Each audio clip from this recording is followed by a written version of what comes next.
Greetings nerdy list aficionados, and welcome back to Top 10 Nerd, and today it's time for aliens again. You guys enjoyed part 1, so we're back for part 2. And we need to talk about what some of you said on part 1. Okay guys, we need to talk. I'm worried about you. The ones who said Starfire is hot, not scary. Hot people can be scary. You're all gonna be murdered by a hot person. That's how they get close. Just because someone is hot doesn't mean they can't kill you. Women are very successful killers. Stay safe. Any hot person can kill you at any time. Now I'm Sasha, and it's time to take a look at the top 10 scary alien superheroes part 2. Let's go. And some of them will be hot.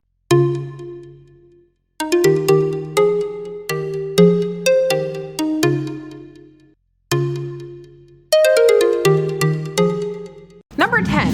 ULTRAA. 2 A's. This is also a callback to part 1 because he's tied to Maxima, the alien from the planet Almanac. And I said Almanac because I guess I really want there to be a planet of published annual events. I mean, that type of planet would definitely breed some thirsty people. So ULTRAA has a couple of different origins, pre and post Crisis. That being Crisis on Infinite Earths. There are multiple crises at this point, some less critical than others. Pre-Crisis, he was a Prime Earth hero and the first Superman. He first debuted in Justice League of America number 153 in 1978. Only he landed in the Australian outback. He would accompany the Justice League back to their Earth after deciding that Earth Prime was not ready for heroes. Remember, Earth Prime is ultimately where Superboy Prime hails from and is initially a world much like our own, in that it's mundane and no one has superpowers. Mostly because they keep leaving. Post-Crisis, he was retconned out of history like many other characters, which meant he could be reintroduced with a brand new backstory. This time he was also from Almanac alongside Maxima, and he just wanted her to notice him. Notice me, senpai. He's her betrothed, but he's not Superman. Heck, he's not even Captain Atom. That's who she was trying to convince to bed her when he showed up on Earth.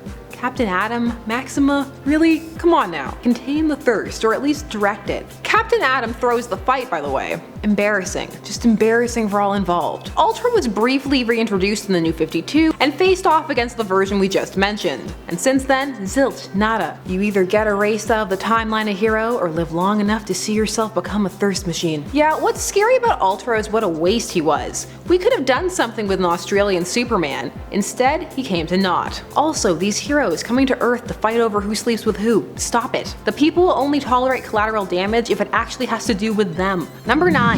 Abigail Brand. Abigail Brand made her first appearance in the astonishing X-Men number 6 in 2004, but she had a cameo in issue 3. She's the commanding officer of SWORD, the Sentient World Observation and Response Department. Now, she keeps her cards close to her chest, but we do know she's half alien and half mutant, and all extremely anal hardbutt. She's trying to prove herself 10 times over. Her abilities are pyrokinetic, which are always scary enough on their own, and she's got a whole organization behind her. She once killed an entire ship full of Skrulls solo. So no, I don't want to hear about how hot her Hydra hair is. She is a scary alien. Also, she's just uptight, so very uptight. She enters a scene and all the other characters tense up. You know the thing with that though, tightly wound people, sometimes they snap. I feel like Johnny and his overpowered superheroes that need to be stopped video. He was talking about them like they were coming around the corner. He's part of the neighborhood watch. Number 8.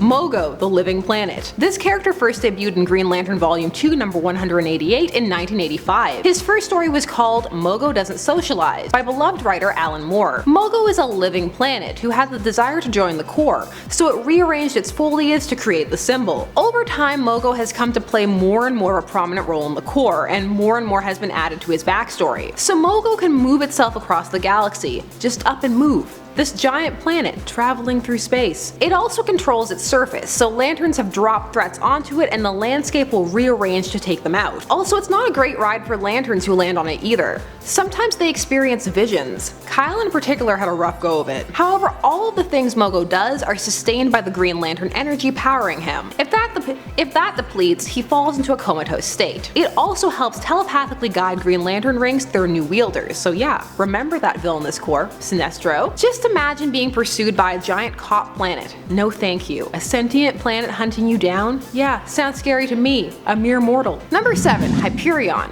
Now Hyperion can get a little confusing for some, so bear with me. So Hyperion has debuted multiple times, just like Superman upon whom he's based, only his origin changes. So let's talk about the most recent. Marcus Milton, who does take some cues from the earlier existing Mark Milton. Marcus Milton debuted in Avengers Volume 5 number 1 in 2012. Marcus was sent to Earth as a baby, the last of a race of dying Eternals. He is 100% just Superman. He protected his Earth alongside the Squadron Supreme, until he was pulled into 616 by AIM, which was good because Hyperion was the sole survivor of realities colliding and was just floating alone in the void. He later reforms the Squadron Supreme in the 616 verse with survivors from their realities, so other survivors of the Squadron from their own realities. They swear to protect Earth 616 by any means necessary, and they end up being worse than their villainous versions. Hyperion decapitates Namor with his atomic vision. Namor gets better though, but later Hyperion gets convinced to become a truck driver. So yeah, Hyperion, all that power and not a lot of stability. He's one bad day away from going full Plutonian on the world. As far as knockoff supes go though, Hyperion is one of the middling interesting ones. Number 6, the Wonder Twins. Form of a receptionist. Was that a Teen Titans Go joke? Yes it was. I like what I like, and a lot of that backlash was unearned and bitterness about the previous series cancellation. It's a satire series, not an attack on canon. And if you can't laugh at the Wonder Twins, then what can you laugh at? The Wonder Twins consist of alien twins Zan and Jaina, whose first appearance was in the animated realm in the all-new Super Friends Hour episode Joyride. They come from the planet Exor, and they were inspired by Donnie and Marie Osmond. The twins could activate their powers by fist bumping and saying, "Wonder Twin powers activate," followed by form of. Zan could transform into water in any state, while his sister Jaina could transform into animals. Any animal, real, mythological, alien, so yeah, she's carrying Zan. So of the two, power-wise, yeah, Jaina is way scarier. You round a corner, bam, T-Rex. You round a corner, bam, Goatman. You round a corner, bam, ice. However, what's more scary is people's insistence in bringing them up in modern iterations that aren't comedic. Look, some characters outlive their purpose, and the Wonder Twins definitely have. We have new hip young characters for the kids to like. Number 5, Lobo, the main man himself. So Lobo is definitely more on the anti-hero side of things, but it counts. Lobo first debuted in Omega Men number 3 back in 1983. He's a bounty hunter from the utopian planet Zarnia. So Lobo was actually supposed to be a parody for a bit, cause at first he was a villain and didn't really take off. Then he was brought back in the 90s and he was supposed to be a satire of the extreme grim grit and edge of that decade. But it backfired and fans just loved it. Also, Lobo used to look a lot more like Kiss than he does now. Lobo is said to be on a similar power level as Superman, and has much less of a moral compass. He also tends to just barge into situations, even ones that don't involve him,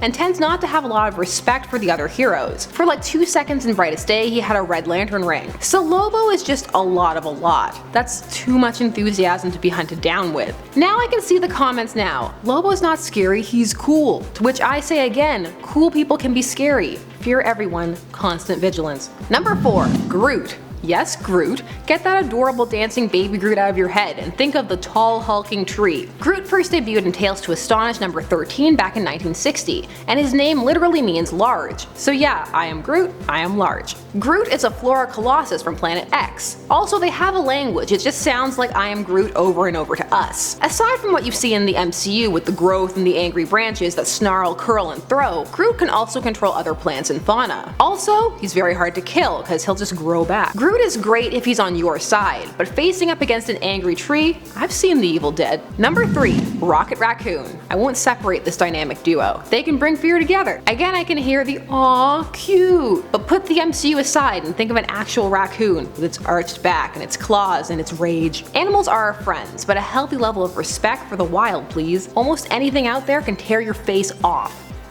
Face off. Rocket Raccoon first debuted in Marvel Preview number 7 in 1976, and in that appearance he was called Rocky. It was only later revealed that that was short for Rocket. Now because these are comics, Rocket's inherent raccoon-like abilities are perceived as enhanced and amazing, agility, heightened senses, etc. But of course, what is the most dangerous is the intelligence and the weapons expertise. People tend not to worry so much about things that are cute, and certainly don't expect them to be building a gun sword. He is also a highly skilled tactician. Going up against Rocket in a fight, you better have a heavy arsenal of your own, and also don't be afraid of getting bitten. Plus he's got a team. Lots of times in these "oh no, they've gone rogue" stories, it's not just one person, it's the whole team. Speaking of teams, in at number 2, the Omega Men. This team first debuted in Green Lantern number 141 back in 1981. This team was a group of rebels who had gathered together to fight the oppression of the Citadelians, who are actually the alien race who did all those experiments on Starfire in Part 1 at the behest of her evil sister Blackfire. The Omega Men consist of Tigor, Brute, Elu, and Riander. This is the current roster. It was different people.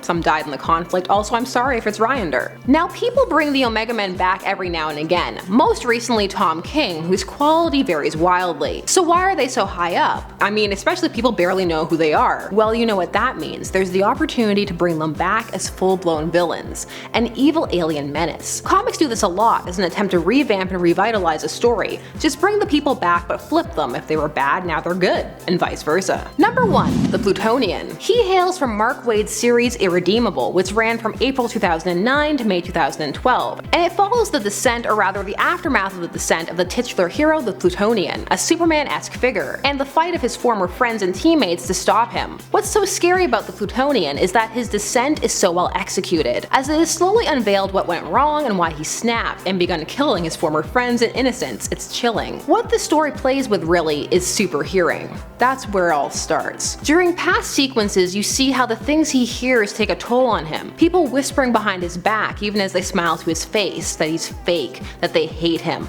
that he was too slow, that he owes them something. Sometimes you see him crack a little bit even before. It all eats at him. And he begins to feel that he has to be perfect all the time. That if he messes up, he won't be given the same quarter as other people. And so when one day he does, and his actions, a careless mistake leads to the death of several children, he snaps. Because of what happened and because he caused so much suffering. He's there screaming about how it's not fair, everybody else gets to make mistakes, why not him?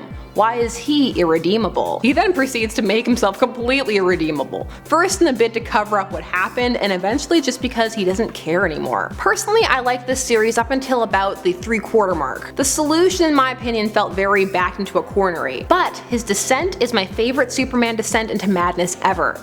It's just so profoundly sad and human. Not everyone could handle all that pressure, all that praise, and all that hate. It's a series worth reading. Check it out if you have the time. So those were 10 more scary alien superheroes, and some of them were hot. Still be scared. I'm Sasha, thanks so much for watching Top 10 Nerd. Don't forget to like, share, comment, and subscribe for more nerdy lists, and we'll see you again soon here on Top 10 Nerd.